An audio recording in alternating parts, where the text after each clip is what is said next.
This is my totally amateur build guide for the Thirsty Necromancer. It's a Blade Vortex Necromancer.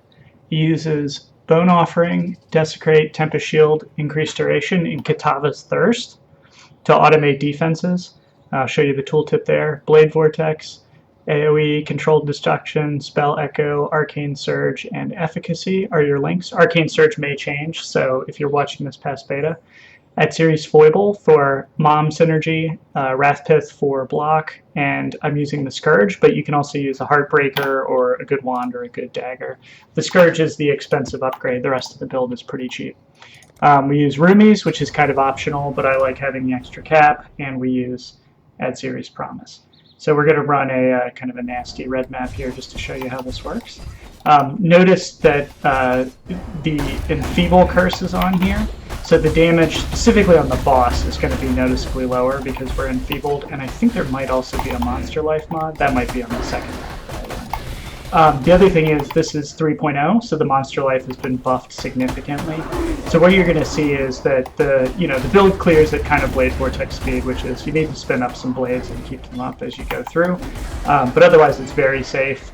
Most of these packs we're just waltzing through and our energy shield doesn't get touched, or if it does, our health doesn't really get touched. We use a Mortal Call on cast when damage taken for defense as well.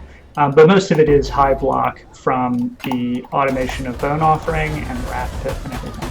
So the way that Kitava's Thirst works is every time you spend a spell, or every time you use a skill that requires 100 or more mana to cast, it has a 30% chance of casting the socketed gems, or using socketed gems. I think it's cast spells. So in this case, that's what's automating the Bone Offering. And because of the duration on the build, and the increased duration gem, and the duration you get from the Necromancer, and so on, then you basically have permanent uptime on the self-block buff from Bone Offering, plus the refresh of the of the Tempest Shield. So that's the way it works. Unlike cast when damage taken, where you have to get hit for a certain amount. It casts it, there's an internal cooldown. This is just percent chance based, so if you just keep on spinning and keep on spinning Dory style, it will just refresh the buffs over and over. So I think for this map, I started it off by just diving in and killing stuff, which you can do if the mods are safe enough.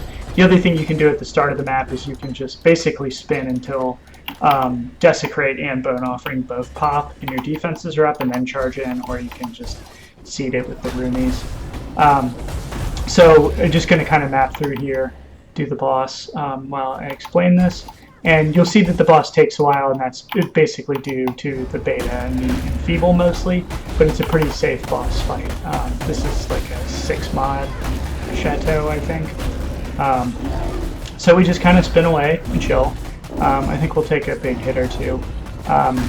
The curse setup is Blasphemy Warlord's Mark. That's a little bit of mana regen for when you take the big mom hits, so you don't drop your max blade stacks, and also the life leech helps as well. So there's one of the big hits. And Immortal Call usually handles the infrequent ones. You can periodically pop the Rumis and Atziri's for a little bit of extra safety. The other thing I'm not doing here is I have Whirling Blades with Fortify, which I just didn't use for this fight, but you can also just spin through them. And you can see the defense here. So the block isn't capped, it's in the 60s, but it's pretty good.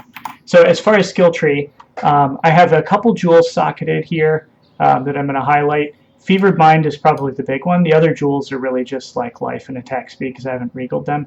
But you can see a single Fevered Mind is used to get Blade Vortex over the 100 mana cost, which makes Kitava's Thirst work. So we'll run another map and I'll explain more of that. So this is kind of a multi-mod nastiest shipyard. So the defenses basically come online. You have to have the Kitava's Thirst, and you need the Fevered Mind. There's other ways to do it. You can use Apep's Rage, etc.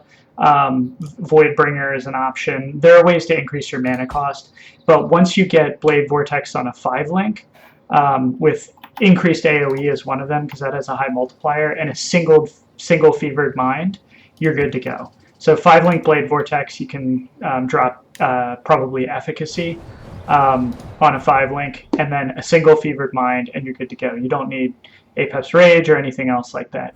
And because of the Mind Over Matter, you regen enough to keep your blades up constantly, even when you're taking big hits. Because with Spell Echo, you really only need to pop it once before the regen catches up.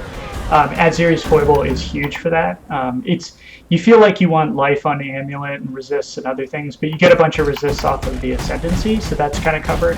And the amount of mana that you get into your mana pool from the Atziri's Foible basically offsets not having life on the amulet. And it gives you a huge amount of regen, so you basically ignore mana. We don't even have a mana flask. We just can't do, no mana regen maps and rely on the leech. That's not reliable enough. The other thing that Atziri's Foible does, which is a little underappreciated, I think, is it reduces the attribute requirements for everything else you have.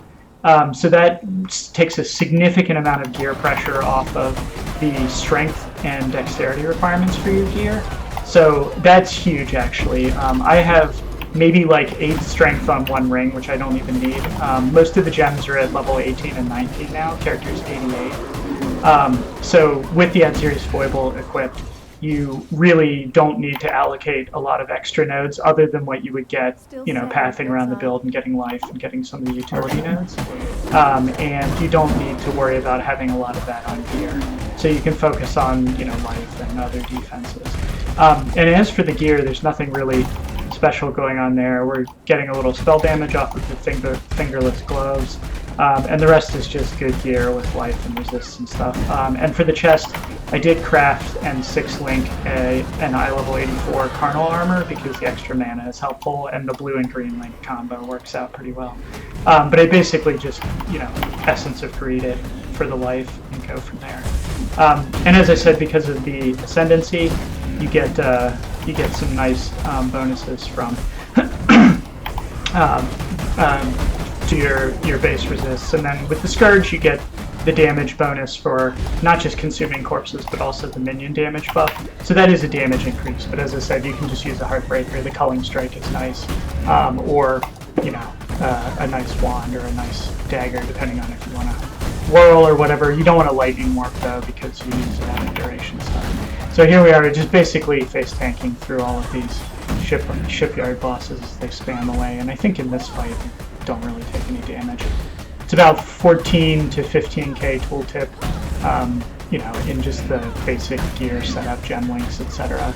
when the blades are fully stacked, so just go to town on these guys. I think this one might be extra life as well, but no enfeeble. So there you go.